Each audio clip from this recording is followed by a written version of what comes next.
Today on the Lazy RPG Talk Show, we are going to dive deep into the 2025 Dungeons & Dragons Monster Manual. Is it good? Should you buy it? Is it the best monster book that's ever been made? Is it as good as it could have been? All kinds of questions we're going to dive into. We're going to dive deep into the 2025 Monster Manual today on the Lazy RPG. I'm Mike Shea, your pal from Flourish, here to talk about all things in tabletop role-playing games. This show is brought to you by the patrons of Flourish. Patrons help make sure that I have what I need in order to put on shows like this. They also get access to all kinds of awesome tips, tricks, tools, a whole other podcast, tons of stuff that you get for being a patron of Flourish. It's a really good deal. I hear continually from people talking about what a massive deal they get joining the Flourish Patreon. To the patrons of Flourish, thank you so much for your support. I just have a couple of quick things I want to talk about before we dive into the Monster Manual, but we are going to dive into the Monster Manual. It's going to be our number one topic.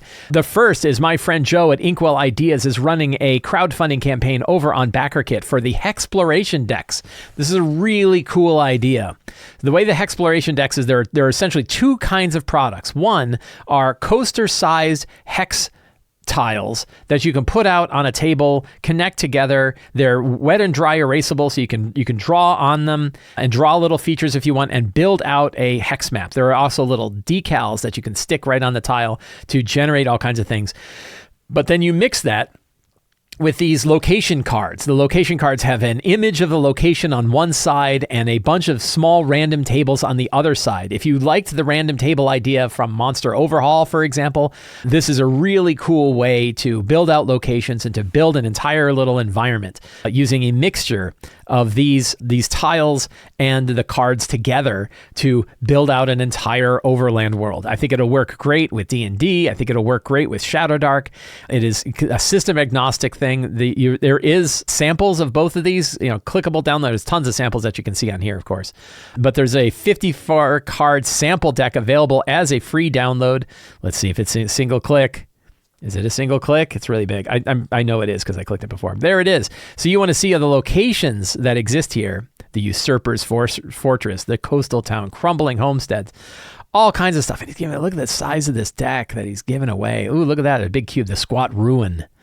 Right? The Cyst of Doom. Ugh. So you want to check it out, and you could use these right away, right? You can drop these right in your game right away. Comes with both PDF and physical versions of them. There's a bunch of different pledge levels and a bunch of different add-ons that you can use to create all different kinds of locations. Here's a cool thing. He's got a long video where he shows them in use and how they work together. Really, really neat idea, and available now on BackerKit. You can find a link for it down in the show notes. I had a couple of appearances recently that I wanted to talk about. I was on the EN World. So this is Morris's unofficial tabletop podcast, which now also has a YouTube stream that they do. And I was on it Friday morning, 9:00 a.m. Friday morning. I was on with the whole gang there talking about the 2024 Monster Manual. So if after my talk today, you want to hear more opinions and more thoughts about the Monster Manual, you can go listen to that podcast where we dive into it even more and talk about lots that's going on. Then that afternoon, I was on Kobold Chat with Kendo over at Kobold Press on the Kobold Press channel on YouTube, and we talked all about Doom Points. We spent a good deal of time talking about Doom Points, diving into how they work, how to use them as story beats in the game. Lots of different ways to use Doom Points, which is a feature of Tales of the Valiant that I think is really cool, very transportable to any 5e system, and a really neat way to kind of make sure that your monsters are behaving like the monster should behave in the game that you're running, and also help you have a little bit of an extra tool to enhance the storytelling of your game. So we talked all about that on Kobold Chat, and you can find links to both of those appearances in the show notes. All right. So we're in an exciting time. And the exciting time is probably for 3 years, maybe longer. We've been talking about whether or not there would be a new edition of D&D, whether it would be compatible with the old one, all the different kind of stuff that we would be talking about. And then we've heard about One D&D, and they did big talks about that and what they wanted to do with the game and how it was going to go and things. And then we saw the play tests for the game that have been coming out. We saw lots of talk about that. Huge. I mean, if you're into this hobby, and I'm totally into this hobby, right? And many of us are totally in this hobby. If you're sitting around watching a 1 hour or listening to a 1 hour podcast about tabletop role-playing games, you too are probably into this hobby. And it's so much of our thoughts and so much of our attention and so much of our brain power and so much of like gone out there thinking about this game, and now we have it. It's done, right? Whatever you think of it, it's done. And the idea that like everything that we've been thinking about are in these 3 books for this particular thing that we're talking about. You can hold it all in one hand, right? You can hold all 3. I mean, they're hard to hold in one hand. Like I wouldn't hold it out stretched. I don't know how long I could do that for, but it's all just here. This is it. This is the whole thing, right? This is all of it right here. All the stuff that we've been talking about is right here. And that's an important consideration too, because it's done. Whatever we think about it, however we think about it, whatever we wish it could have done is pretty irrelevant, because here it is. It's done. It's finished. We're holding it. These will exist. These exist now. They will always exist. They, all that stuff. So like that to me is like just to kind of scope what we're talking about here. The idea that you can like hold all of it in one hand and how much time and attention we pay to it. And what we're really talking about is a book, right? A $50 book. But we are big hobbyists. We love diving into it. We love to understand. We love to nitpick about the details. I've spent a whole weekend with a bunch of people just talking about it nonstop for hours and days at a time. And how we feel all about it. And so we are still going to dive deep in all of this. But I think the context is important, because what we're talking about are those 3 books that we can now hold in our hands, and they're done. Right. It's already happened. So I think that's kind of a consideration. But I've got a lot of things that I want to talk about when we're talking specifically about one of those 3 books, which I argue for GMs is probably the most important book, which is the 2025 Monster Manual. The DMG, it would have had to get a lot wrong to really be bad. But a bad monster manual could have really hurt the game overall. And the reason I bring that up is like a lot of people didn't think very much of the 2014 Dungeon Master's Guide, and yet still the game grew by like 5 times. So it meant the Dungeon Master's Guide wasn't terribly important, other than maybe having decent magic items in it, because a lot of people never really used it. Some people said they never even opened it, and they still somehow managed to run the game. But the monster manual people needed. Now, the question is, though, I don't think we need this one as much as we did, because now we have so many other monster manuals that we can dive to, or that we can jump to, including the original 2014 Monster Manual.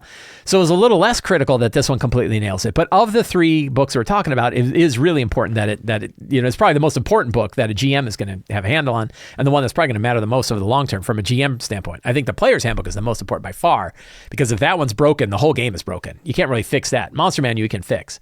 Player's Handbook, if it's really off, you can't really fix it. All right, but the Monster Manual itself. Number 1 question, is it better than the 2014 Monster Manual? Right? That's kind of the benchmark that's set, right? That's the low bar. It would suck if it came out and it was worse. There are some who will say, in fact, that it is worse. I am not one of those people. I think, yes, it's definitely better than the 2014 book, and I will explain why. But I think, this is probably the worst review, like, quote that you could ever put. It is a net positive. It is better than the original. Is it like, oh my God, it's amazing? I don't know that I would go that far. Would I say like, it's okay? No, it's better than okay. It's very, very good in many, many ways. But is it like a 5-star S tier monster book? I don't know. Like, I don't know that any of them are S tier. And actually, we're going to talk about that. But it's definitely better than the 2014 book. You of course, are free to your opinion. Other people are free to their opinion. I think I look at it, and the things that are important to me in a monster book, they did a much better job of with this one than they did with the 2014 book. And I will explain that. Is it the best 5e monster book? The jury is out on that. I can't answer that.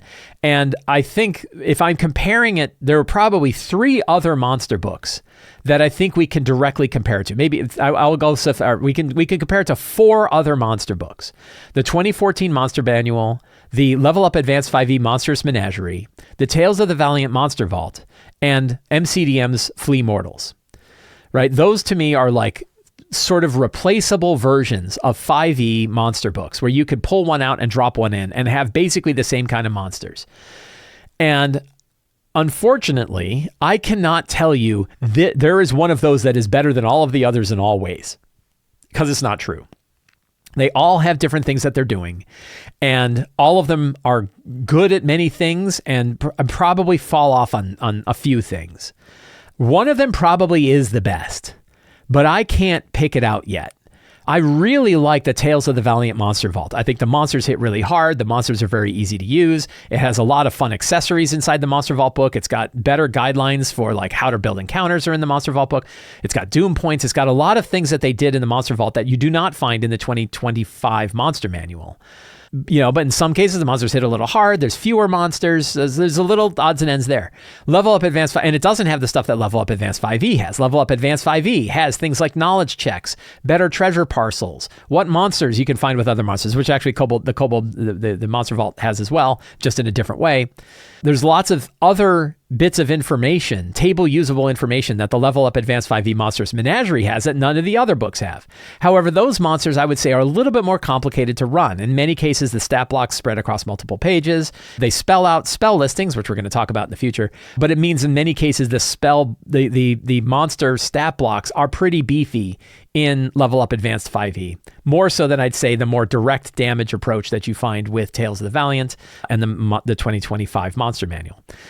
The short is there isn't one book that I could point at and say this one is better than all the others. I think all of them have different things that they're bringing to the table, which is a little unfortunate for your pocketbook if you're like, well, I really want the best ones. The other good news, though, is I don't think you could go wrong with any of the three. And the three that I will pick out that I'll say that these three, I think, you're not going to be disappointed with any of them. And that would be the Level Up Advanced 5e Monsters Menagerie, the Tales of the Valiant Monster Vault, and the 2025 Dungeons & Dragons Monster Manual. My guess is, if anybody's getting any of them, most people are going to get the 2025 Monster Manual, regardless of what I say. But the answer is, if you are happy with your book and you don't want to buy the others, you're probably fine and you probably don't need to buy the others. But those three books really stand on their own. Flea Mortals, I think, is a very opinionated monster book. And if you match up with the opinion of it, it's really, really good, which is highly tactical monsters, minions and action-oriented monsters and the kinds of things that MCDM brings to monsters. I think if you gravitate towards that style, if you like that style, then Flea Mortals is a fantastic book. If you don't, then you don't. I think it's really good. If you want to have like really wild versions of monsters that you don't typically see, that have a lot of battlefield things that they're doing, then Flea Mortals is definitely an approach. I think it's a little less general purpose than the other three monster books that have come out. So that's kind of where I see it. And unfortunately, that is not a super easy, bite-sizable answer, other than all three modern 5e monster books are really good. They all have things the other books don't have. And I think you'll be happy with all of them, but none of them, I would say, stand up above the others as being the best monster book that exists. So another question that comes up is, could it be better? Well, that's a stupid question. You shouldn't have asked that. Of course it could be better, but that's useless, right? Because it is what it is. So one answer is we already have it. Could it have been better? Sure. But everybody can always say that. But that to me is, when I see a lot of discussions and arguments about it, that's really what it comes down to, is they missed the ball with X. X is the thing that I would have wanted them to do, and they didn't do that. And it just didn't, right? It's just there. It's worth kind of pointing some of that stuff out, and we can complain about it, but it doesn't matter because it exists. If you have not bought it, and you want to know, and maybe you're on the, if you're on the fence, if you're like, well, I like 5e, but I'm happy with what I have. Do I really want to buy this book? What you can do is take a look at the free rules. The free rules on D&D Beyond include now a whole bunch of different monsters. So you can go and you can look at a lot of these monsters and say, do I like the design that they have done with this? They have the Cultist Fanatic is in there. If you want to take a look at the Cultist Fanatic in the free rules, you can take a look directly at it for free without paying anything at all. It's a pretty limited set of monsters, though. Like, this is actually a small set of monsters, and I would say many of the monsters that are in here, are pretty straightforward. But some examples in here, like how they handled the mage, is definitely something where you can go take a look at what they did and how they designed it and decide for yourself if it's what you want. So this is a way that you can definitely get a feeling for the design of monsters in the 2025 Monster Manual today for free, and decide for yourself if you want it. I think that's a worthwhile thing. I discussed why, what I think is the best monster book. The answer is they're all really good, and I don't think I could pick one out, which I know kind of sucks. But maybe in a year, I'll be better off. Like, I'm running a lot of Tales of the Valiant right now. I will probably use more monsters from the 2025 Monster Manual, and I've certainly used Level Up Advanced 5e a lot. But I can tell you, having now used all three a little bit, I haven't used the 2025 Monster Manual a lot, but I've used it a little tiny bit here and there, dropping in some monsters in some games, but only for like a week or so. In a year, I'll have a better idea. But right now, I don't think I could point at any of them and say, oh yeah, this one's definitely better than all the others. I really think that they all stand pretty well. So what does this book do that, in my opinion, definitely sets it up above the 2014 Monster Manual and really puts it up into play with the best of the 5e monster books? And the answer is that monsters hit at their challenge rating. So this is something we need to get a little nerdy about. The 2014 Monster Manual, many times the monsters that were in there had moves that if you use those moves, they did not operate at their challenge rating. They did not offer the kind of threat that a monster should offer. That instead they would, you'd pick the wrong thing and you'd hit low. An extreme example of this is the Mage. So let's take a look at the Mage stat block from 2014. So this is the old 2014 Mage stat block. And now this is a silly example, but we're going to bring up this example as a silly example. First of all, it's a CR6 monster, but it only has 40 hit points. That's really, really low on the hit point meter. Like that means that if it doesn't get off whatever its main thing is, it's just going to die really fast because that's less than 10 hit points per challenge rating. I'm going to get into the head benchmarks that I use, but to me, a monster should have about 15 hit points per challenge rating, roughly. It doesn't have to be perfect. And it should do about 7 damage per challenge rating in damage. That to me is an easy benchmark to determine, is it hitting, do they have enough hit points to survive given the challenge rating the role that it fills, and does it do enough damage for the challenge rating that it's got? Those are the two numbers that I keep in mind, and the math is very simple for me. The math is somewhere around 15 hit points per challenge rating, and it could be 15 to 20 hit points per challenge rating, but usually 15 hit points per challenge rating, and it needs to be dishing out damage that's equal to 7 damage per challenge rating. That's not a perfect math. It's not perfect math, but it's a way that I can look at something and in my head, I can determine how much something should do. So the Mage stat block only has 40 hit points, which is way less than 10 hit points per challenge rating. And if you look at its actions, the action is Dagger, +5 to hit, 4 piercing damage. And if you just look at that, obviously that's not even close, right? The amount of damage that it should be doing is, according to my thing, about 42 damage. All right, 42 damage is about right for a CR6 monster if you just have a generic monster. Again, not perfect, just a loose gauge, but somewhere around that would be what you want. And you're not doing 42 damage by stabbing someone with a dagger. But then you look at its spells and you're like, oh wait, it's got Fireball. It's got, Cone of Cold does 36 damage. And if you're assuming you're hitting 2 targets, which with an area of attack, the general math is you got to assume you're hitting about 2 targets. Well, that's 70, what is that? 36, 72, 72 points of damage. Well, that's really high. That's higher than 10 damage per challenge rating. So that's why its hit points are low and its damage is high.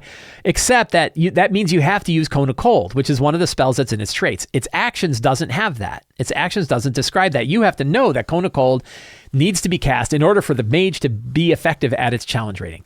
This is an extreme example because almost certainly a GM who's spent any amount of time running games will recognize the fact that a mage stat block ought to be using Cone of Cold and Fireballs regularly in order for it to be the equivalent of a CR6.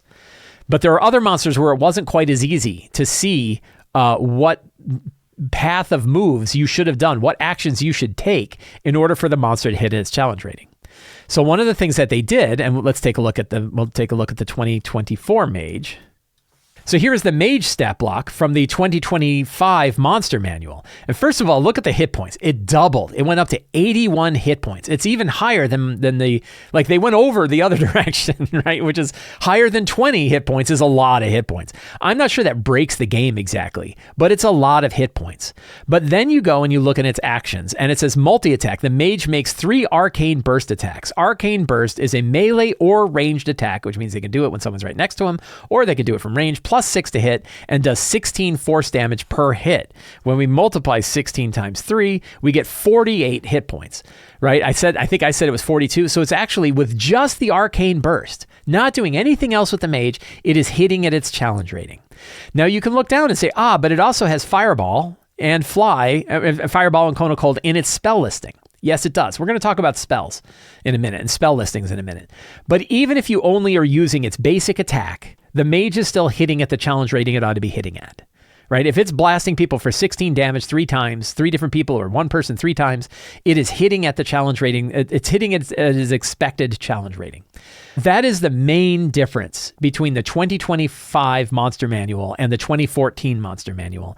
And it makes the whole book easier to use and more effective to use across all challenge ratings that you have. And that's why I say that this book is better than the 2014 Monster Manual. It's better in other ways too, but that to me is the main one. That generally speaking, and it's not perfect for every monster. I've run into a couple where the monsters are hitting a little low for their challenge rating, and sometimes it's kind of odd. Like this one hits really hard, but this one hits really lightly. Generally speaking, they're hitting at this challenge rating far more often than they're not. Where the old one, it was hit or miss. So in that regard, I think the 2025 Monster Manual is a massive improvement. If you want to learn more about the math behind the monsters in the 2025 Monster Manual, 2 folks have done a lot of work on this. Paul Hughes, who is the lead designer for the Level Up Advanced 5e Monstrous Menagerie, has an analysis on Blog of Holding, where he actually goes through and did a big kind of like, charts and tables of like how are they changed? How have they changed from 2014 to 2024? He's got tables that show it. Here's an idea of the amount of this is on hit points. I don't know exactly what this did. Oh, I think he's trying to come up with like what's the common curve, and then damage per round, right? And he says like this is the damage per round of the 2014 guide, and now you can see how that damage per round definitely increases as they go and what the curve is. And what he basically figured out is that from CRs 1 to 20, a monster is doing about 7.5 damage per CR. So 1/2 of a point higher than my normal benchmark is concerned. CR below CR1, it's a little harder because those monsters, they don't scale the same way down that CR1 to 20 scale up. And then what he noticed is above CR20, they start to do even more. They do 12.5 damage per CR above 20. The one thing I would argue with that is there's so few monsters above CR21 that you really... it's a small data problem. You don't have enough monsters to truly know for sure that that's like what it benchmarked as. But he put this together in an article which he calls the 2024 Monster Manual on a Business Card, which is a single little graph similar to what we have in Forge of Foes that says, here's how much damage you can be expecting for creatures at certain levels. And you could basically make any monster at any challenge rating and then use this table in order to determine its hit points, its attacks, its attack bonus, the damage it does, and its armor class and stuff like that. The other person who's done a lot of work on this, and he's had a series of videos where he's been diving into this, is my friend Teo Sabadia. AlphaStream has a whole bunch of different YouTube videos where he's dived into all of the math that's going on with monsters and look at specific monsters and how that's going on. Really, really interesting stuff, and I highly recommend it. One question I continually get, and it's something that myself and Scott Fitzgerald Gray and Teo Sabadia have been talking about, and then we've been talking about with other people too, is how does the 2025 Monster Manual math compare to Forge of Foes? So myself and Teos and Scott wrote a book together called Forge of Foes. One of the main components of that book is a monster statistics by challenge rating table that you can use to find a challenge rating, get the stats for that monster, and then throw other abilities on that monster to build a monster very, very quickly and improv at the table. So the question is, the big question is, do you have to change the table? My answer is no. Does it match it perfectly? No, it does not. And I'm going to tell you how. So what I did is I took the stuff that Paul had done, Paul's general averages per monster, that's sort of 7.5 damage per CR. And I compared it to, this is the basic table that I used. And then I compared it to, I'm going to open this in a new tab here. And then I put it into Excel and I looked for 2 things, comparing hit points, attack, damage, and DCs across these different 2 tables. Basically, how does Paul's analysis of the 2025 Monster Manual compare to Forge of Foes? And the big area, probably the one major outlier that occurs is in the damage output range from about CR9 to about CR19 or so, 9 to 19. Forge of Foes' damage is about 15% on the average, about 15% lower than the 2025 Monster Manual. It's sort of, if you were to compare the two, it would sort of dip in the center. DCs we don't really count because in Forge of Foes, AC and DC for us are the same thing. We treat them the same way. AC was spot on. Attack bonus is basically spot on. In some cases, the armor class and higher, any area where you see a higher number is where the where the 2025 Monster Manual was higher than Forge of Foes. Any negative number means that the Forge of Foes was higher. So there's a few areas, even in the lower ones, where hit points are actually, we had more hit points than they had, but then they scale up hit points pretty significantly from CR 10 and above, and even further. I will say that these higher numbers, though, you kind of have to, play with those a little bit because there's so few monsters in the Monster Manual, and many of those could have been dragons and stuff like that. But you can see a DPR dip, a dip in the amount of damage they do from about CR 9 to about CR 19. Is it enough to matter? I'm not sure 15% is enough to matter. I don't think it's really that much damage. And I can tell you, to me, it's not a matter of trying to stay perfectly online with the D&D 2024 Monster Manual, because Forge of Foes is not built around just D&D. Forge of Foes is built around all of 5e, which includes the 2014 Monster Manual and Level Up Advanced 5e. Tales of the Valiant, I don't think they had their numbers out yet, so we weren't able to compare it to Tales of the Valiant, but we took a hard look at it, and we scaled it up a little bit because we were pretty sure things were going to hit a little harder.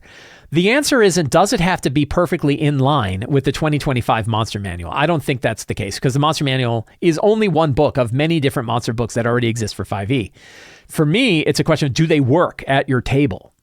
And I don't think a 15% dip in damage from CR 9 to 19, because I've run a lot of these monsters at my table in lots of different circumstances, and they hit plenty hard. So I don't really think that 15% hit point difference is enough that you need to worry about it. I, of course, would say that because it's my book and I don't want to change it. But I would say, you can kind of judge on your own. But mine is like, that's not a big enough dip. If it was a 50% dip, I'd be really worried. Right? But 15%, and in some cases, I don't know that I'd worry about it that much. I think it's close enough not to matter that much. But you take what you will. So I talked about how they basically have no negative move sets. Not exactly none, but you would have to go out of your way for a monster to not hit at its challenge rating now, where before you could definitely do it just by picking the wrong options. But there's one other area where the difficulty of these monsters has gone up and the damage has stayed up as well. And it's one that I definitely agree with. And that's the idea that they do a lot less accounting of status effects that monsters may inflict in the challenge rating of that monster. So some of these monsters I was talking about, where they're hitting at their challenge rating, they do other things too. They'll knock prone, they will restrain, they will, lots of different little status effects that they can put on a monster. So here's the new Warrior Commander. This is sort of a high CR 10 version of the Veteran. If you like the Veteran and you want like a high, powerful version, you have the Warrior Commander, who's a CR 10. At CR 10, we can look at the amount of damage that it does on the outside, which is 3 attacks using your Greatsword or Longbow in any combination, and it does 19 damage per hit. So if you hit it 3 times with a Greatsword, at CR 10, it's doing 60 points of damage. But the interesting thing is it can also do sap and maneuver on its attacks. So it can make the target's next attack at disadvantage and stuff like that. It actually has an effect that it is applying.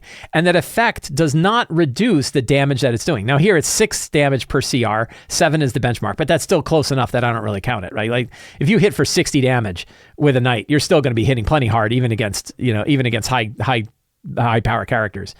But they start to stack other abilities on top of that. And you will see this all throughout, that even at low CRs, you'll see monsters that are doing poison effects. You'll see knocking prone. You'll see restraining. You'll see grappling. You'll see other status effects that don't lower the damage the monster does. And I think that's actually appropriate, because I think particularly as monsters get higher in challenge rating, they need some of these effects just to keep up with the characters. And you don't want those effects to take too much damage away from the monsters that they're doing, from what the monster is doing in damage, or else it's just a slog. It just gets boring. Another example, one of my favorites, is the vampire. I love vampires. And I tell you, they have a bunch of vampires in it, a whole big pile of vampires. So before, I think it was just the spawn. And now there are 5 different vampires that they have in the 2025 Monster Manual, which makes me very happy. And they're good. I really like them.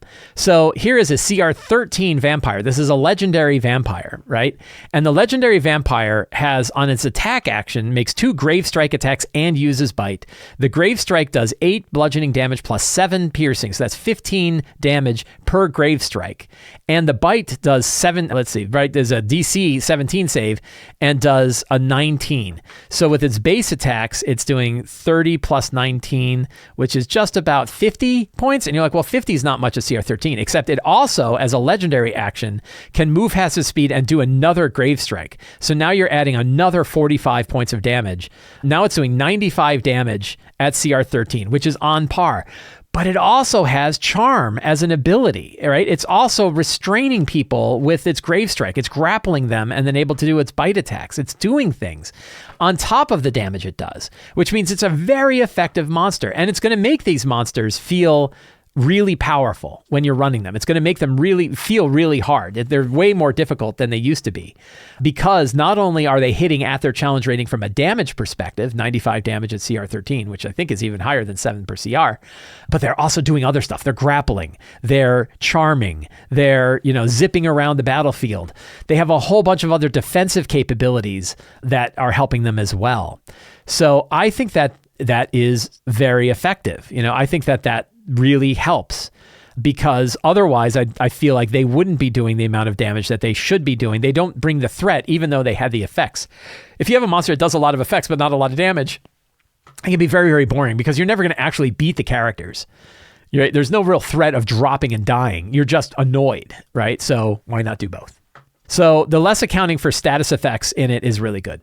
All right, now we're going to cover my 2 biggest problems with the 2025 Monster Manual. The 2 things where I think they really missed the mark. And again, I think this is really more than they should have done it a way that I wanted to do it. I really feel like they dropped the ball on this thing. The first one, which I think matters a lot, is they are still burying a lot of capabilities of creatures inside spell blocks without descriptions of those spells.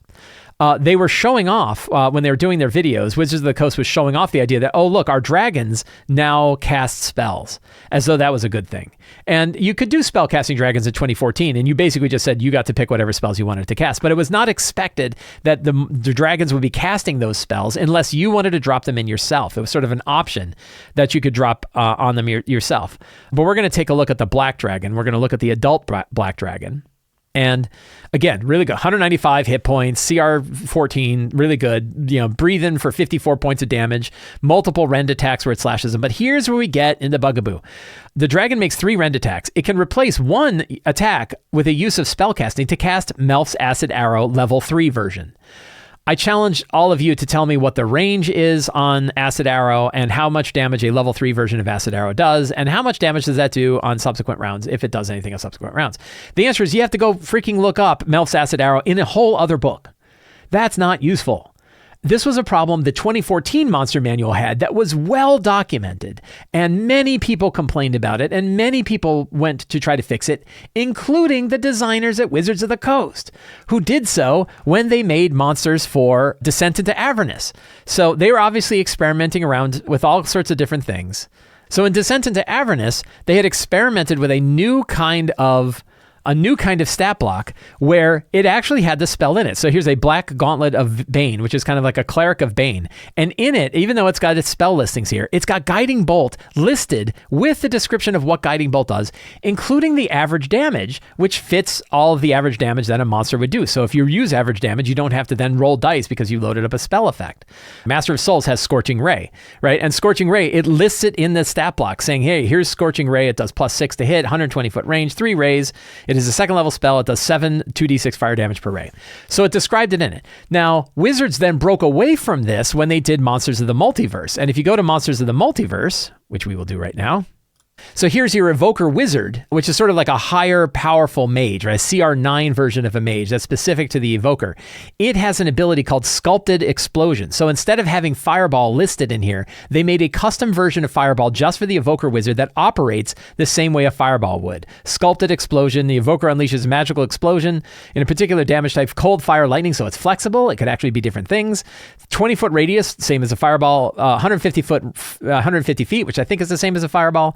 Each creature makes a DC 15 dex save, same way as a Fireball. On a failed save, you do 98 damage. So it's a higher power Fireball, and you can sculpt it around various creatures, so the Evoker can hit only the creatures it wants to hit with it.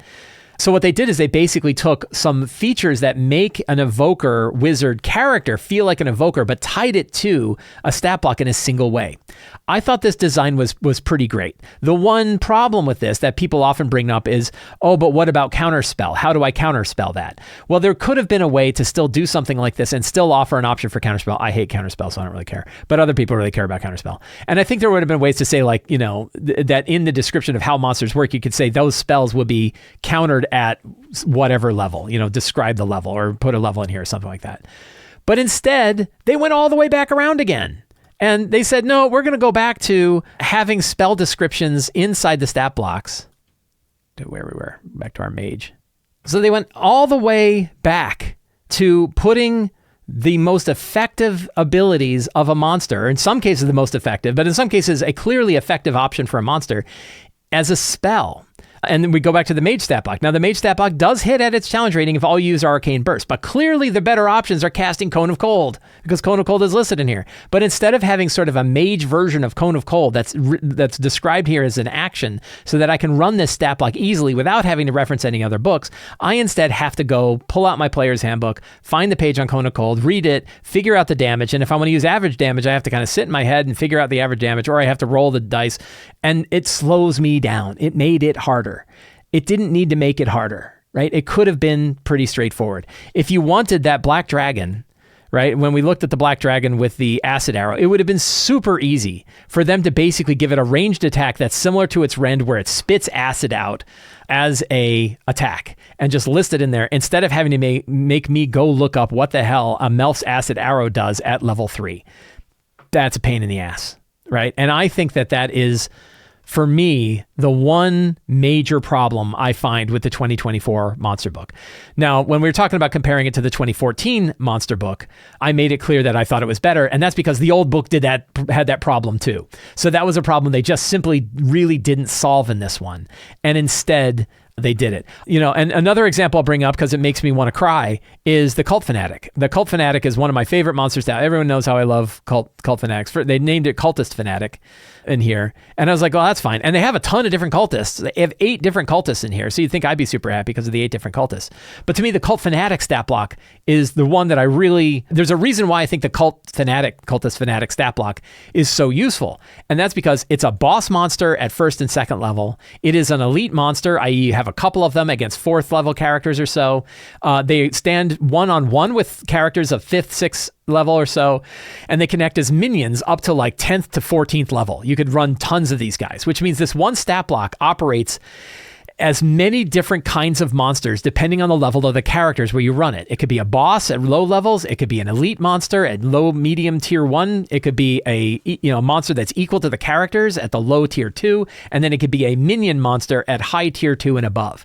That gives that one stat block a ton of range, way more range than the CR 1/8 cultist stat block does, or even these new powerful cultists that they've got, like the Diabolus cultist and stuff, are CR8. A CR8 is much narrower range in use. I can never use it as a minion. It's too powerful to be a minion for any character, and it's too powerful to be a boss monster for most creatures below about level 5. Right? It doesn't serve the range of value of a CR8 is much more narrow than the range of value of a CR2. So I really like CR2 Cult Fanatics.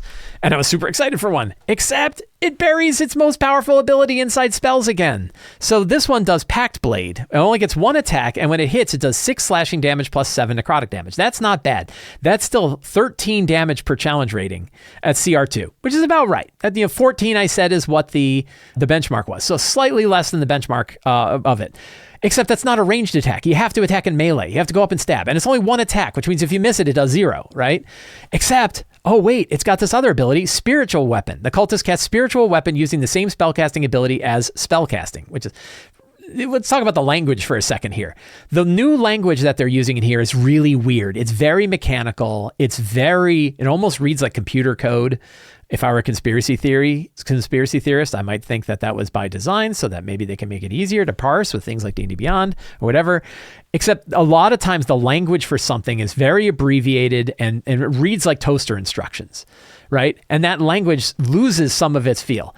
The one thing that the language might do, though, is it might make it more easily skimmable when you're running it at the table. So I'm not completely denouncing it for the way that it's using its language. It is not what I would consider to be a beautiful sentence. When I read this sentence to you, it is not a beautiful sentence. The cultist cast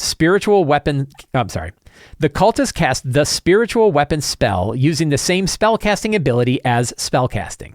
That just feels weird, right? I get what they're saying, that spellcasting is an ability and it's got a bonus in there, and when you cast Spirit Weapon, you get that. But I still have to look up Spirit Weapon. I still have to figure out, is it 30 feet or 60 feet? What's the range on Spirit Weapon? How much does it move per turn? What's the damage? I think is a D8 plus the ability modifier, but the ability modifier is not the spellcasting ability modifier. It's actually, I guess, Wisdom, which means it'd be +2. I have to figure all that out. Why are you making me do all this work? And also that makes the Cult Fanatic less useful because I have to remember if I'm running a bunch of them, I've got tons of spirit weapons flying around. Why don't you just give me another action that lets me do Pact Blade either twice to somebody that's nearby, and I can do it both at melee and range? There's way easier ways to do this. And I would argue that the Cult Fanatic from Tales of the Valiant is a better Cult Fanatic stat block than this one is. It is more usable for me to use at that. So that spellcasting thing to me is a big drawback. It is something that bothers me a lot. All right, now we'll get into the other big controversial statement, which is the 2025 Monster Manual does not have Orcs, Drow, or Duergar stat blocks in them. When they talked about these books, they talked about the importance of making them compatible with their previous products, particularly things like adventures and whatnot. I am very aware of the problematic nature of the previous descriptions of Orcs and Drow in particular. Duergar were always kind of a weirder case. I hadn't heard a lot of controversy about Duergar, but you could still say like, well, you now just took this whole species of dwarf and made them all evil. And the real problem that you're doing is anytime, in my opinion, and the opinion of many, anytime you're taking an entire species and saying this whole species is bad, all of them are brutish savages that just raid and pillage. A, that's really, really lazy. And B, that's really problematic language. A lot of language has been used like that in order to dehumanize actual human beings in the real world. There are better ways, and other books have done better ways. Wizards of the Coast, instead of trying to address that problematic descriptions in things like having an adult conversation in the Dungeon Master's Guide about sentience and alignment, and the idea that sentient creatures can vary in their approach, basically coming down to a single philosophy, which is you are what you do. That to me is the easiest way of describing it. You are what you do. You are not who you were born as. You are what you do. And it can mean that there are entire groups like demons and devils that are what they do because they are very terrible. They are very terrible creatures. But it's not just because they are what they are. It is because they are what they do. They could have had that adult conversation, and they could have worked towards having less problematic language surrounding Orcs, Drow, and Duergar. Their excuse for not including these was, well, now those are character species, and because they're character species, we don't include character species in the Monster Manual. That is some BS revisionist history, because they also have other character races, other character species from older books that are in the Monster Manual, and also really interesting that it would just be those three. The three most problematic ones happen to be the ones that you decided we're not going to include because of this other reason over here. Anybody who says that, oh, they're only doing that because it's the species in the book, that's BS. You know that they didn't do it because they wanted to duck the conversation. And that's what they did. They ducked the conversation. Instead of having an adult conversation about why it was problematic and why the descriptions of sentient races as being all bad or all brutish savages who raid, they instead said, we're not going to have that conversation. And instead, we're just going to remove them. And you can just use the tough stat block for your orc. That's not great, right? That's not great. Now, as a 50-year-old old cishet white dude, my own opinion on this is not something that I would just hang on to without getting other advice. So I talked to a lot of people. When I was at Winter Fantasy, I talked to a lot of people. I talked to other friends of mine. I talked to people from a whole range of different cultures. I talked to people of color about it. I talked to lots of folks about it. In a small number, really, I only had one person who had a good argument for just not having them, which is in some cases when you're dealing with species like Orcs and Drow and the way that they've been portrayed over the past 50 years, you're really just better off not even trying. That why try to rescue these two things when it's better to just move on and come to another approach. I can understand that. And I think if the Wizards designers sat down with their cultural consultants and had a big meeting and said, should we try to save these, or should we really just move on? And they said, and they came to the conclusion of, we should just move on. I can almost respect that. Although I talked to many others who said that, how about instead trying to teach us how to do it better? Because you're not actually getting rid of orcs and you're not getting rid of drow. You're really just ducking the problem anyway. And it's really true because guess what? They're going to include drow stat blocks in new Forgotten Realms books coming up. So the whole argument of like, oh, well, we needed to avoid them because they're a species. Well, now you're doing it in another book and you're making paid for another book. You told me that this whole system was compatible. It's not compatible, right? You broke compatibility. Their argument is, oh, but we have a table in the back of it. And in the back of the book, you can look at the table and it tells you what monster you should choose. So they have this monster conversion table in the back of it. And you can go to Drow and it says, oh, you should use the Priest Acolyte stat block for the Drow. And you're like, all right, let me go to the Priest Acolyte stat block. And you look at the Priest Acolyte stat block. And it casts Radiant Flame, which does radiant damage. And it casts the spell Light. Not only is this nothing, and Divine Aid, Bless, Healing Word, and Sanctuary. Not only is this nothing like the Drow stat block that existed in 2014, it's like the exact opposite. It casts the Light cantrip. Drow don't cast the Light cantrip. Drow have Fairy Fire and they have Darkness. They literally cast Darkness. So the only reason they even picked this stat block out is because it's the right challenge rating, I guess. But there's no advice about, here's how you can change the Priest Acolyte stat block into a Drow, or here's how to take the Scout stat block. I think the Scout stat block would actually be a better stat block for a Drow than the Priest Acolyte stat block is.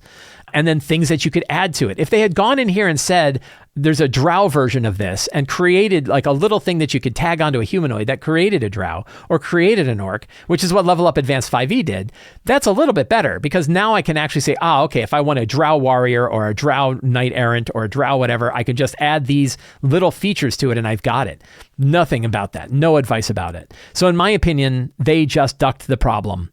And the issue is they just kind of broke compatibility with it. And the idea of ducking the conversation didn't duck it at all because now everyone's pissed off that there aren't Orcs, Drow, and Duergar. The other question is like, well, how should they have done it? Well, guess what? They do have the Aarakocra, right? They have the Aarakocra Skirmisher.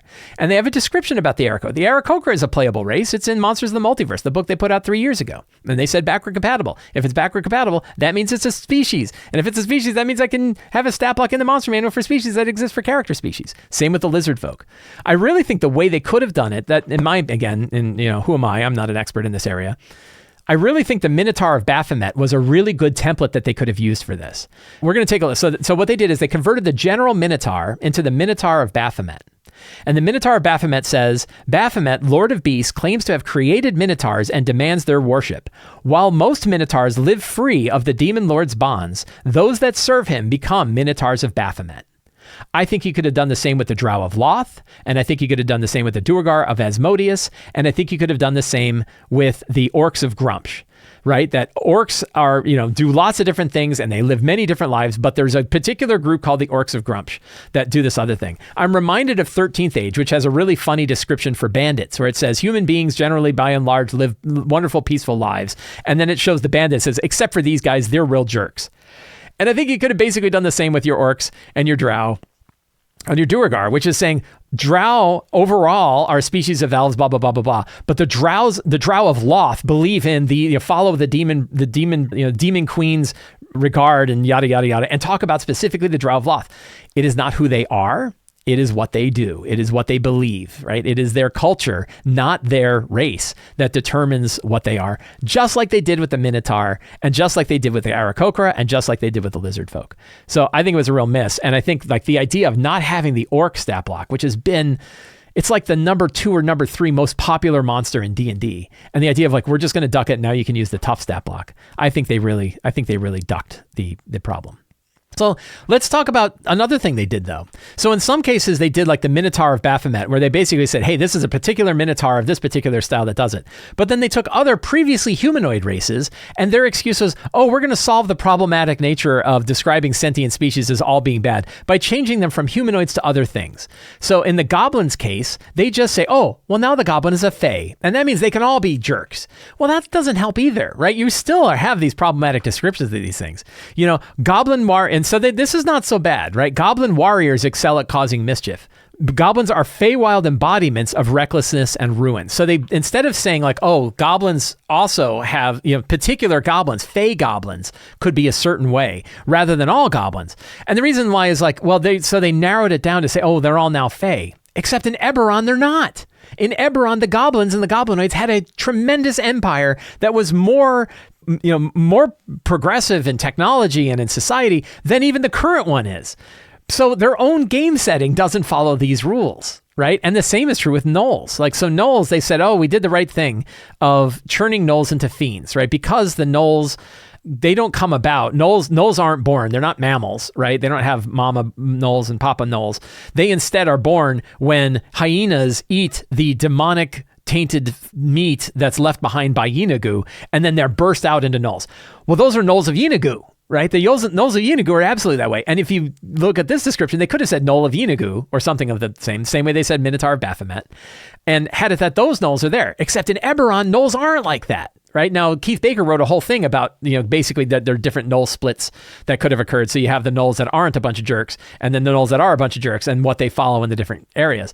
But you could have easily just said, look, the gnoll stat block that we're going to have in here, the same way that we did Minotaur of Baphomet, the gnolls of Yeenoghu are this way, right? Or even you could say gnoll warriors, and you could say gnoll warriors are of Yeenoghu do X, Y, and Z. And still segment it so that you can still have your gnolls that you hate and that you want to wipe out, like the ones in Baldur's Gate 3 that just hit you with arrows all the time, 3 shots with an arrow because they're real jerks. You have all that stuff, but you can also have recognition that in other worlds, gnolls are not always like that. Just the same way you said minotaurs are not always like that. So that to me is the real thing. And I think they ducked it in a couple ways. One, just removing stat blocks that they didn't want to talk about instead of having an adult conversation about it. And then changing other ones into a species and be like, we're done, right? Oh, goblins, they're now Fey, so now we can talk about how they're all a bunch of jerks. Or gnolls, they're now fiends, so now we can talk about how they are all a bunch of jerks. Well, instead of having an adult conversation about sentient species and the idea that maybe not all of them are that way. Because also, not only is it from a problematic language standpoint, it's also really boring. It's really boring when all of your goblins are always a certain way and they're never another way. And so many times, I know if you've ever played RPGs for any long period of time, some of the most interesting NPCs are the ones that aren't that way, including entire cities that are not that way. So there's so many different more ways to do it that would have been less problematic than that. And instead, in my opinion, they ducked the problem.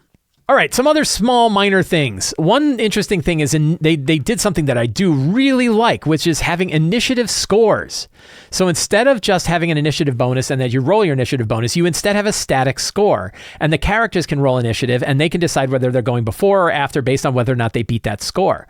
I love that kind of thing. I know there are other GMs who are like, why on earth would I not want to roll dice? I like rolling dice. But in my case, especially with initiative, I've been using static initiative now for a long time. And in the same way that I really like static damage, I really like static initiative. And I think that this was a big bonus. An interesting thing is they started to give certain monsters even higher initiatives. So if we look at we'll go back to our adult black dragon again. Black dragon. Let's go to a different one. Go to red dragon. To go to adult red dragon.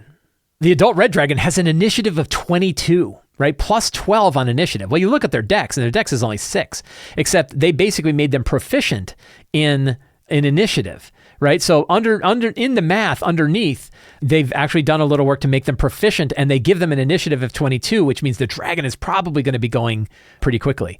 What I find interesting about this is we could actually take a little bit of a DM rule here, and we could basically just describe monsters as being either slow, normal, or fast, and just picking an initiative score rather than worrying about their dexterity, just in the same way that like their hit points don't really matter. I can tell you the whole hit die to hit point thing on a monster is basically a useless calculation. Everybody that ever designs a monster starts with how many hit points they want and then figures out and reverse engineers how many hit dice and how much they got from con. Nobody's doing it the other direction. The number of hit dice really don't matter. We just look at hit points. In the same way, we really don't need to worry about why its initiative is whatever it is. Instead, we can ask ourselves a question of, does this monster move fast, normal, or slow? And then put it at 20, 15, or 10. Right? And then we can drop them in there, and then the characters can roll and they can drop into those areas. So you might have some creatures that are really fast and they move on a 20. You put them at initiative 20. You have other monsters that are, 10 is not exactly slow, but a little slower, would be 10. And then normal would be 15. So you're treating it almost exactly the same way you're treating the DC ladder for skills. So that's a really interesting idea. If you're ever improvising a monster, you don't want to figure it out. Just ask yourself, is this monster slow, medium, or fast? And do 10, 15, 20. Drop the monster in that, and it works really well. I think it could be really cool. So they've done that with a lot of monsters. But in here, you can tell they've done some kind of engineering to say, oh, we know it's proficiency. I forget where they put proficiency now. Proficiency bonus is +6. They hide that in the CR thing, like XP and stuff like that. It's kind of weird. But you can tell well, it's 6 dex and it's 6 that, so it's +12, and then 12 add 10 is 22, and that's how it has a static of 22. A lot of monsters are now different in speed. They seem to have proficiency bonus in initiative.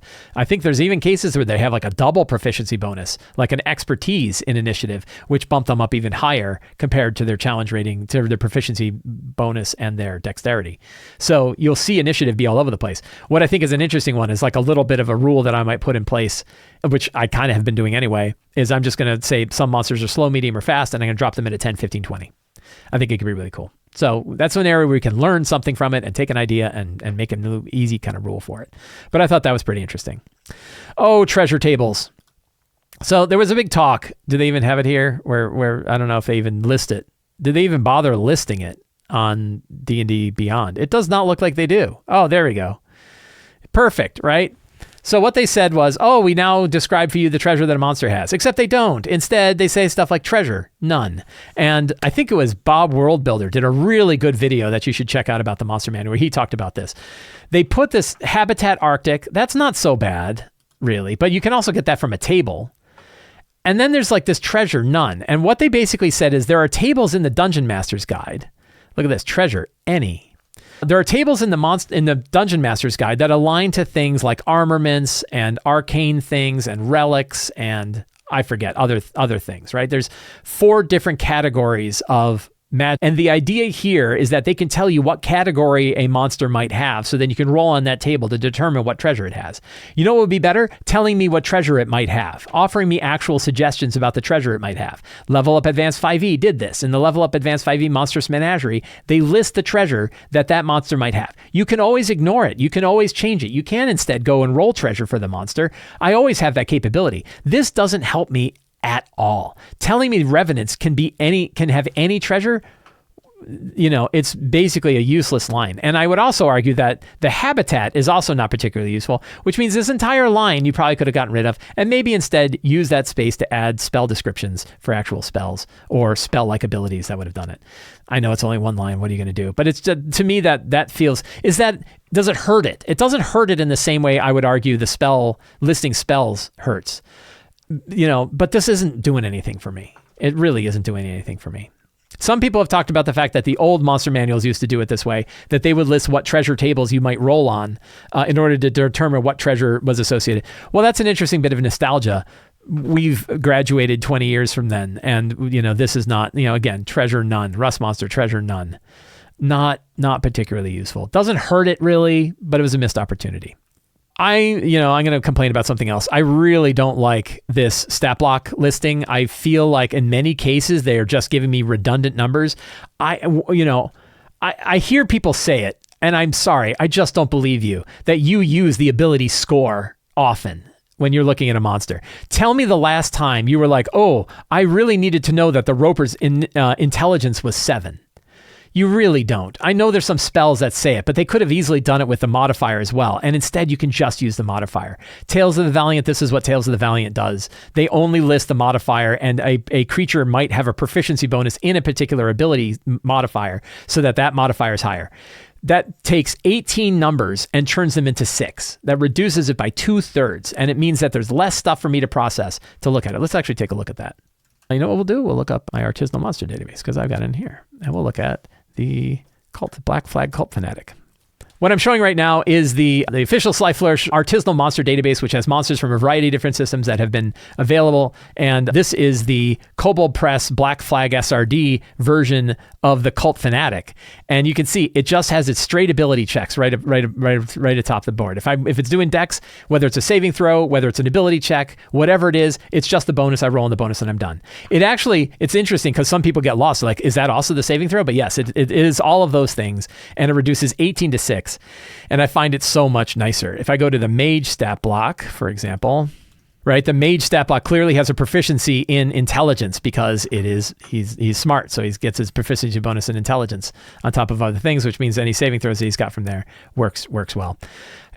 This is one of those where, like, it doesn't matter. It is the way it is. But I really feel like, especially when we're comparing the 2024 Monster Manual to other monster books, I think they overdid it by piling in 18 numbers, many of which, like this Roper, look, the strength mod is 4, save is 4, mod is -1, save. These are all the same, right? These are basically all the same number, right? They're not all the same number, but like 1844, 811, those are all saying the same thing. And it didn't need to be there. Somebody asked whether the artisanal monster database, look at the Archmage, Black Flag Archmage stat block, right? They're in +9. This database is available to patrons of Sly Flourish. You can get access to the artisanal monster database, which includes all of the Tomes of Beasts, Level Up Advanced 5e, and Black Flag all in it. So it's like 2,000 monsters or something like that I've gotten here. It's crazy. Yeah, 2,500 monsters that are in here. And not only that, but you can download it. So you can download your own copy of the database and you can host it locally in a single click because they are all static HTML files for every one of these. You want your adult Black Dragon Lich from the A5e Monstrous Menagerie? There you go. A5e Monstrous Menagerie. When they put out the 2025 monsters in the 5.2 SRD, and somebody goes through the work of structuring those monsters into a usable format, I will very likely add all of the 5.2 SRD monsters in here as well. So then you can compare all three, pick whichever three you want, and then you have a single database that'll include, I don't know how many monsters are probably going to include in that, but probably a couple hundred, right? At least a couple hundred that you'll have access to those monsters in here as well. So it's going to be upgraded, but I don't know when that's going to be because I don't know when the 5.2 SRD is coming out. I don't know how long it's going to take until somebody converts that into a format that I can use. So we will see. Crappy treasure tables I talked about. Crappy ability score block we talked about. Oh, let's talk about a good thing. Something they did that I really, really like. Bob Worldbuilder said it is his favorite thing that all of D&D 2024 has done for him. The thing he likes the most. And that is random tables that are contextual to the monster. So in many cases, if you go to like the Roper stat block, the art is also really cool. Some people really love the art. Some people don't like the art as much. I think the art is really good. To me, the art is nailing the art is a little less important than nailing the stat block because I'm going to use that stat block all the time, but the art I'm just going to look at once. This is something they did that's really cool. Roper hazards. The Roper drags prey through areas that trigger traps, caverns filled with smoke and gas, dead magic or wild magic zones, the lair of a creature it is trying to bait out, a nest of rats, insects, or other vermin, patches of brown mold and green slime, pools of magma or boiling water, razor vine, or similar dangerous plants, right? That's awesome. This actually reminds me a lot of a more old school book like the Monster Overhaul. I did a review of the Monster Overhaul recently, or a spotlight on the Monster Overhaul, which is a book that's packed with all these kinds of random contextual tables around particular monsters. It is awesome that we have a modern 5e book that includes that kind of old school style thing. Rock Nest Remnants. I'm just picking the R's apparently. The Rock Nest holds a burial litter of a lost hero, a caravan wagon full of trade goods, a live elephant, 1d4 eggs larger than adult humans, someone marooned in the nest, a statue of a knight riding a rearing stride. So I don't know that every single monster has this, but many of them do. Let's go back to my favorite cultists. Let's go look at cultists.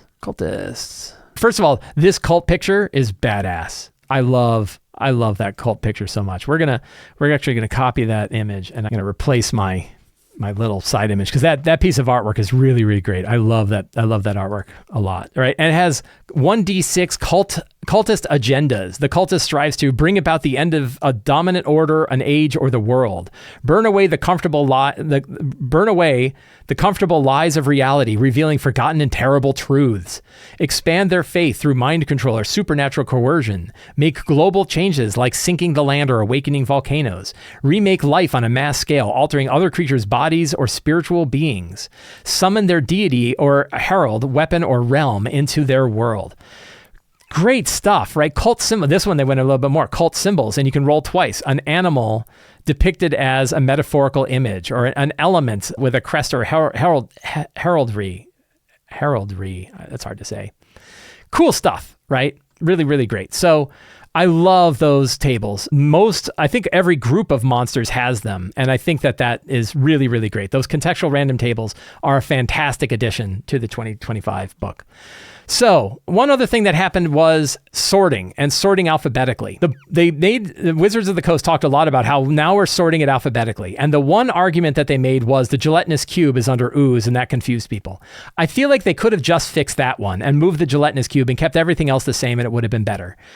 They did it, and honestly, in my actual table use of the book, it's not so bad. If I start by saying, well, I'm going to assume it's alphabetical by the monster type, then I'm usually right. And the times I'm not right, then sometimes they group them up. For example, the warriors are all together. So you can't look up A for Archmage.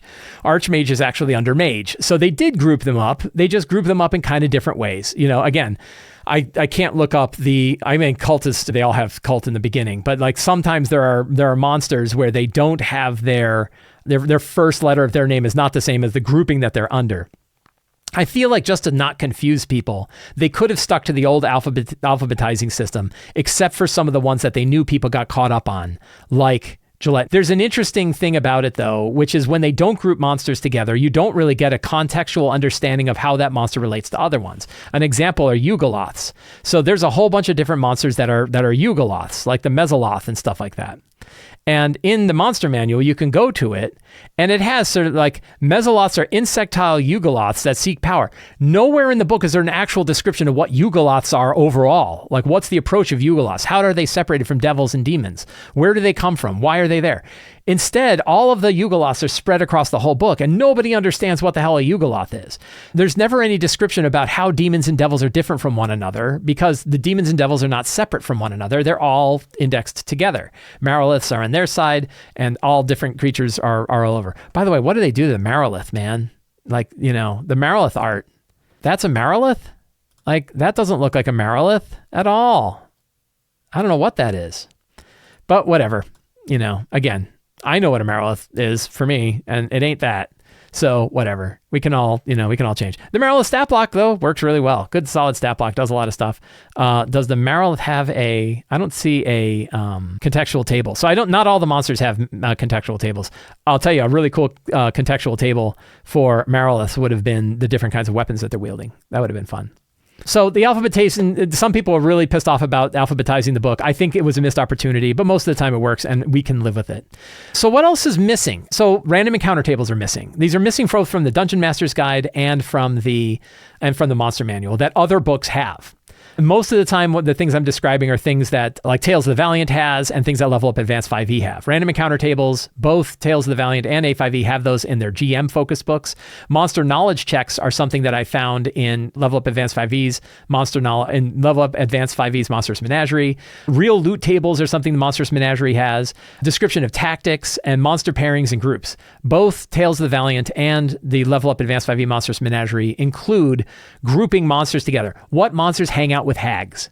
I want to know what monsters hang out with hags, right? I want to know what other monsters can I find that are grouping together with other monsters, regardless of their whether they happen to be grouped together alphabetically. I want to know what those pairings are. Both the Monsters Menagerie has that in their random encounter tables, and Tales of the Valiant has a bunch of tables up front where it shows you what monsters tend to hang out with what other monsters in what areas. It's really useful, and it's something that's missing from the 2025 monster book. Another interesting note is they had a day one errata. So they're already, the book is out of date, and already there's a bunch of stuff that's going to be fixed. My recommendation, get out a Sharpie and take out your collector's edition of the book, and with a Sharpie go in and put a little dot if there's a longer description, or just fix it in the margins. It's fine. Oh my God, you're going to be the one person that has a book that's different from everybody else's, but that's what makes your book unique. So go ahead and make those day one errata. I think they were mostly like typo kind of stuff. There wasn't any monster balancy sort of things. It was mostly like clearly they made a distinction, a the hit dice didn't match the hit points, or spell descriptions. A lot of them were like whether or not they could cast a spell once or once a day or once each per day and things like that. It's really a bummer that they did not put them out in a PDF though, so that you could print a copy of it in a PDF and throw it in the back of your book. Wizards of the Coast just seems not interested in doing anything with PDFs anymore, which is a damn shame. And it does, again, putting my conspiracy theory hat on here, I would not be surprised if Wizards of the Coast overall believed that the true core set of rules is what's on D&D Beyond and not the book. And that makes me sad, right? So, but an example of that is even though they sold us a $50 book, they're not giving us a one-page printable PDF that we could print out and stick in the back of the book so that we'd have the errata. That's kind of a bummer. It is easy for me to complain about lots of stuff, but the book is the way it is. And I still think it is a very, very good book. My feeling is that I could just as easily pull this book off my shelf and run great monsters in any of my 5e games and be very, very happy with it. I think you have the same. I think you could be the same way. The monsters hit really well. There's a whole ton of them, 500 monsters, big piles of monsters, really cool artwork, very good design. One design element I will mention where the 2025 Monster Manual is way better than all of the others is they never split a stat block across multiple pages. That is something that both Tales of the Valiant and the Level Up Advanced 5e Monsters Menagerie do, is because of layout and because of art and because of everything else that's going on, the way the books are produced, in many circumstances, the stat blocks are spread across multiple pages in those books. The Monster Manual does not do that. That might be the one argument for why having spell descriptions in there is better than not, is we never had to wrap it, but I still think they could have come up with a better solution than that. So the physical design is really good. It is an excellent book. It is also a really good deal at $50. Like, I look at this book, and I really would be surprised if it didn't cost them $1 million to make this book. With the amount of artwork that it has in there and the cost of the artwork to put that kind of artwork in there, for all of the designers that have spent literally years working on this book, full-time designers that have been working on this book, it would not surprise me at all if this is a $1 million book, maybe more. And you get to buy a $1 million book for $50. That is a tremendous deal. It is also a book that you get to hold in your hand, that nobody can take away from you, that you can use at your 5e games, whatever 5e games you're playing. It doesn't matter if you're playing 2014 D&D, 2024 D&D, Level Up Advanced 5e, or Tales of the Valiant. If you want an interesting cult fanatic, you can definitely grab this book and use these monsters in it, use those extra tables in it. I think it's a tremendous value. So I think it's a great book. I think they did a really, really good job. You've heard me complain about lots of things, but the reality is, at the end of the day, I think it is a very strong book. Friends, I hope you enjoyed our super deep dive into the Monster Manual and all of the aspects that are going on with the Monster Manual. If you liked this, if you like the other work that I do and you want to get more stuff like this, please consider subscribing to the Sly Flourish newsletter. It is absolutely free to sign up. You get a free adventure generator for signing up, and you'll get a weekly RPG-related newsletter directly to your inbox that includes links to all of the other stuff that I do and tips for running your game. You can also support me directly on Patreon. Patrons get access to all kinds of tips, tricks, tools, accessories, the monster artisanal monster database that I put together, all kinds of things that you get. All of these tools downloadable to your own machine so that you don't have to trust that I keep it up online forever, unlike D&D Beyond. And you can, of course, pick up any of my books, including Return of the Lazy Dungeon Master, the Lazy DM's Workbook, the Lazy DM's Companion, Forge of Foes, and City of Arches, and more at the Sly Flourish bookstore. Thank you all so much. Have a great day, and get out there and play an RPG.